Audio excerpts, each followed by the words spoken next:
berdiri, kita akan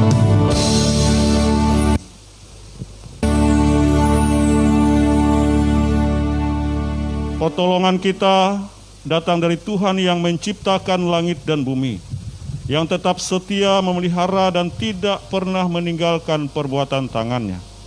Anugerah dan sejahtera daripada Allah Bapa kita dan persekutuan dengan Ruh Kudus kiranya menyertai ibadah kita. Amin. Kami silahkan duduk kembali. Bapak Ibu, saudara-saudara yang dikasihi oleh Tuhan Yesus Kristus, salam. Baik yang ada di gereja ini maupun yang ada di rumah atau yang ada di mana saja. Karena pada saat ini kita melaksanakan ibadah secara online. Bapak Ibu, saudara-saudara, di dalam firman Tuhan itu ternyata bukan hanya ditujukan kepada jemaat, bukan hanya ditujukan kepada orang saleh, bukan hanya ditujukan kepada orang-orang berdosa, tetapi ada firman Tuhan, surat secara khusus yang ditujukan kepada penetua diakon, Bapak Ibu ya. Ada surat secara khusus yang ditujukan, alamat suratnya itu untuk penetua diakon. Mari kita bersama-sama membaca surat itu dan apa isinya untuk penetua diakon. Dan sebelumnya tentunya kita berdoa. Terima kasih Tuhan, Engkau menghantarkan majelis jemaat GKE Petak Bahandang sampai pada sidang yang keempat hari ini. Dalam periode kepengurusan 5 tahun beberapa waktu ini Tuhan. Hari ini mereka akan melaporkan dan menyampaikan pertanggungjawaban program kerja sepanjang tahun 2020 dan menyampaikan laporan pertanggungjawaban keuangan selama tahun 2020, sekaligus juga akan merencanakan menetapkan program kerja tahun 2021 dan keuangan tentunya.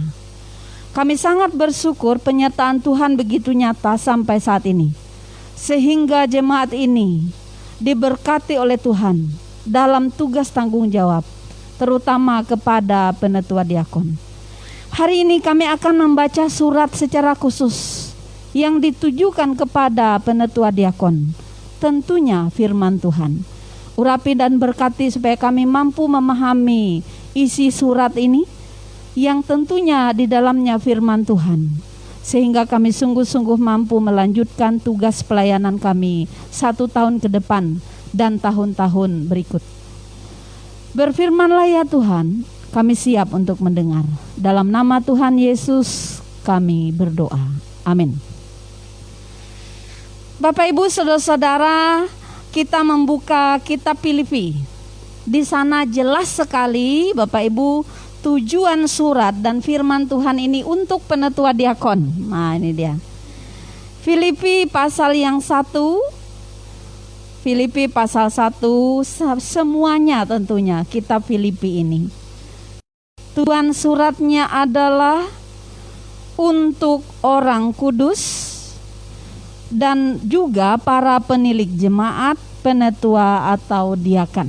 Nah itu tujuan suratnya. Jadi berbanggalah Bapak Ibu kita mendapat surat khusus firman Tuhan ya.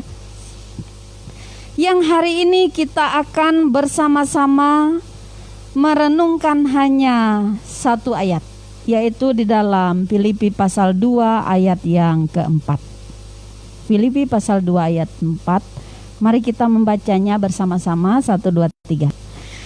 Dan janganlah tiap-tiap orang hanya memperhatikan kepentingannya sendiri, tetapi kepentingan orang lain juga. Apa artinya nas ini Bapak Ibu?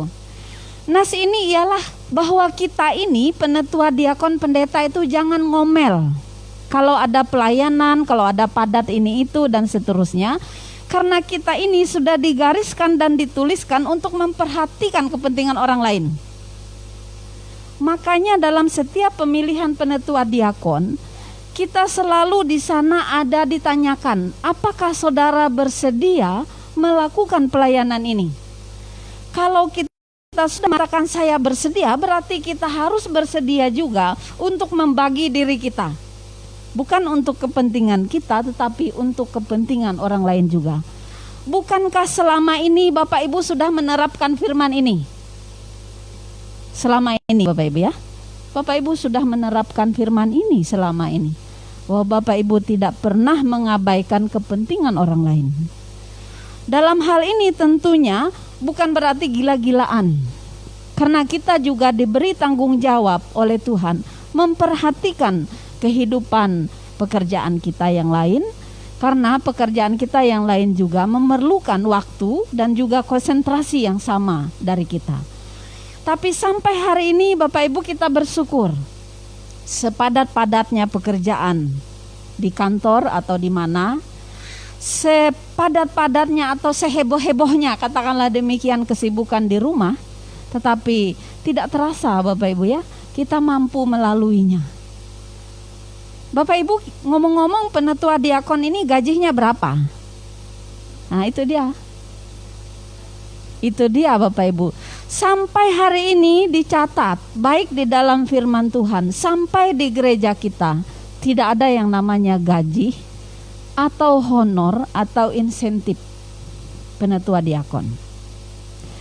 Karena dia sungguh-sungguh melakukan pekerjaan dan dia sudah memang dituliskan dan digariskan untuk memperhatikan kepentingan orang banyak.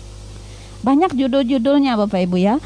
Surat yang pertama pasal 1 itu ucapan syukur dan doa. Jadi Paulus itu mengatakan mengucap syukurlah karena kita mampu melewatinya.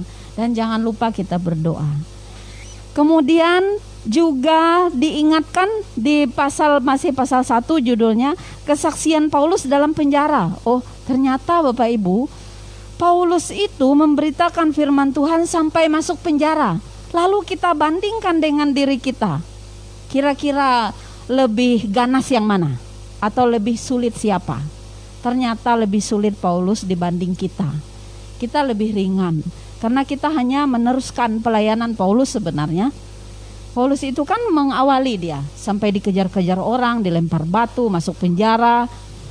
Dia tetap terus kemudian. Jadi akhirnya kalau kita mikir begini, aduh Tera itu dia, enggak aku tuh malas aku. Tapi kalau kita dibandingkan dengan Paulus, wah ringan, enggak seberapa. Dengan tantangan kita itu sekarang tuh enggak seberapa dibandingkan dengan Paulus. Itulah maksudnya mengapa Paulus kemudian di sini dituliskan kesaksian Paulus dalam penjara, supaya kita tuh semangat, ternyata tantangan kita selama ini kecil sekali dibandingkan dengan tantangan yang dihadapi Paulus dalam pemberitaan firman Tuhan. Lalu kemudian Paulus juga menasehatkan untuk kita sebagai penetua diakon pendeta, nasihat supaya tetap berjuang. Artinya Bapak Ibu, di dalam kehidupan pelayanan ini tidak ada yang namanya selesai, tidak ada finishnya, terus menerus, dia harus terus melalui perjuangan. Ibarat kalau kita itu Bapak Ibu membangun rumah itu ada target. Oh saya bangun rumah harus selesai 3 tahun, harus selesai 2 tahun, itu bangun rumah. Ngomong-ngomong kalau Bapak Ibu membangun rumah tangga kapan selesainya? Coba. Banyak orang punya rumah 2-3 biji sudah. Rumah tangganya kapan selesai? Nah ini dia. Ibarat seperti itulah kita membangun, memberitakan firman Tuhan itu tidak ada selesainya. Terus dalam perjuangan. Sehingga Paulus mengingatkan lebih dulu, aku ini loh yang lebih sengsara dari kamu gitu. Sehingga kamu itu harus terus berjuang. Perjuanganmu itu tidak seberapa dibandingkan aku gitu, katakanlah demikian. Lalu akhirnya kemudian nasihat supaya bersatu dan merendahkan diri seperti Kristus. Kita juga diingatkan, memang di dalam setiap pelayanan ini pasti ada yang menonjol. Oh si Anu itu talentanya ini, si ini. Saya lebih senang memakai talenta Bapak Ibu ya, daripada kita marah-marah. Bu Henie itu Nadia tahu menyanyi. Kalau kita hanya memikirkan ke sana tanpa memikirkan begini, coba dibalik pikiran kita balik. Oh dia ini talentanya bukan menyanyi. Akhirnya kita tuh reda marahnya. Oh dia ini talentanya bukan di sini. Ternyata dia talentanya di sini. Kalau kita pukul rata, kita Bapak Ibu yang stres. Kenapa dia ini seperti ini? Seharusnya begini. Padahal Tuhan sudah menetapkan dia ini memang talentanya di sini, dia ini talentanya begini. Makanya dalam setiap tugas pelayanan kita itu selalu saja ada yang nutupi. Oh, ini ada yang dia ini lebih kuatnya di sini, dia lebih kuatnya di sini. Kita perhatikan, tanpa dia kita tidak bisa berbuat apa-apa. Tanpa dia kita juga tidak mampu melakukan apa-apa. Akhirnya kita sama-sama membutuhkan. Kemudian Paulus juga menasihatkan, rendahkanlah dirimu sekalipun memang kamu di sana yang menonjol. Karena kita tidak mampu sendirian. Dan kemudian sebagai penetua diakon kita dinasihatkan pula oleh Paulus, supaya kita kemudian tetap harus berjalan atau menjaga keselamatan. Menjaga, kemudian memang ada banyak tantangan yang kita hadapi dalam tugas pelayanan. Tantangan-tantangan yang selama ini berat, tidak seperti beberapa tahun yang lalu, karena tantangannya luar biasa berbeda gitu ya. Tetapi Tuhan pula menjamin keselamatan dan perlindungan bagi setiap orang yang kemudian melakukan tugas pelayanan ini. Lalu kita dapat apa, Bapak Ibu ya? Kita ini dapat apa melakukan tugas pelayanan ini? Mari kita lihat Paulus.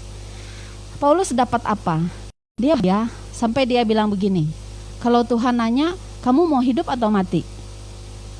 Mati adalah keuntungan, hidup adalah memberi buah. Kalau orang nanya kamu pilih yang mana? Saya tidak tahu. Karena kedua-duanya bagi saya adalah baik. Akhirnya Bapak Ibu saking senangnya dia mau mati pun tidak apa-apa. Karena apa yang dia lakukan itu sudah sukses gitu. Apa kesuksesan Paulus? Buktinya sampai hari ini firman Tuhan sampai di Petak Bahandang. Apa kesuksesan Paulus? Buktinya seluruh dunia mengenal Tuhan Yesus melalui surat. Bapak Ibu, kalau kita lihat pelayanan Paulus itu hanya dengan surat. Dia kirim surat ke Filipi, dia kirim surat ke Korintus, dia kirim surat ke Roma, dia kirim surat ke Efesus gitu ya. Banyak orang percaya dengan suratnya karena dia tidak mampu Bapak Ibu datang ke tiap kota itu. Coba kita bayangkan kalau misalnya hanya saya sendiri pendeta di Resort Kesongan ini.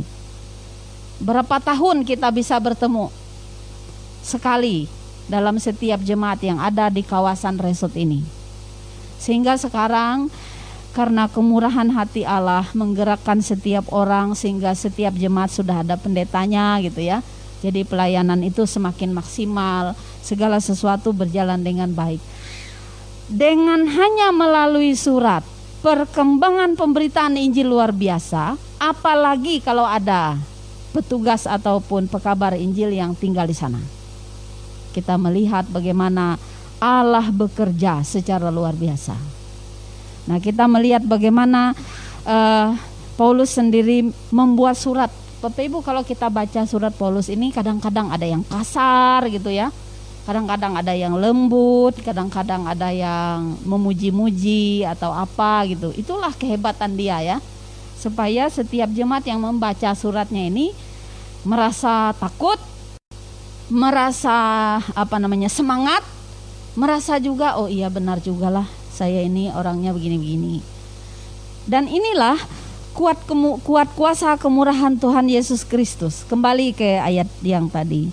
Ingat bahwa kita diberi kekuatan kemampuan oleh Tuhan bukan hanya untuk diri kita sendiri, tetapi kita hadir lahir untuk orang lain melalui tugas pelayanan dan talenta kita.